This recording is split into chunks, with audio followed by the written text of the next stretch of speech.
আমার নাম মোহাম্মদ নুর ইসলাম, আমি ফেলানির বাবা। সুন্দর করে সাজিয়ে বিয়ের আয়োজন করে পড়িয়া সব রেডি করে নিয়ে আসতেছিলাম। দিয়েছে অমিয় ঘোষ আমার মেয়েটাকে পাখির মতন গুলি করে চিজম মাইরা কাটা তারে ঝুলিয়ে দিয়েছে। আমার ফেলানিকে এই যে এইখানে ঝুলে রাখছে, ওই কাটা তারে মাথায় ঝুলে রাখছিল, কিন্তু আমি এখনো বিচার পাইনি। বিচার পাবো কি? আমাদের দেশের সরকার উল্টে তাদের পক্ষে হয়ে কথা বলছিল। যেহেতু আমাদের বাংলাদেশের সরকার ছিল আওয়ামী লীগ, শেখ হাসিনা, তাদের ভারতের পক্ষ হয়ে কথা বলছে। আমরা ওরকম সরকার চাই না। আমরা চাই এরকম সরকার যে আমাদের পক্ষ হয়ে কথা বলবে, যে কোনো বিচার চাওয়ার সাহস করতে পারে।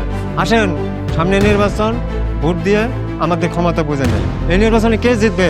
আমাদের বাংলাদেশ জিতবে, যেহেতু আমাদের দেশের চাবি আমাদের হাতে। দেশের চাবি আমাদের হাতে। দেশের চাবি আমাদের হাতে। দেশের চাবি আমাদের হাতে। দেশের চাবি আমাদের হাতে। দেশের চাবি আমাদের হাতে।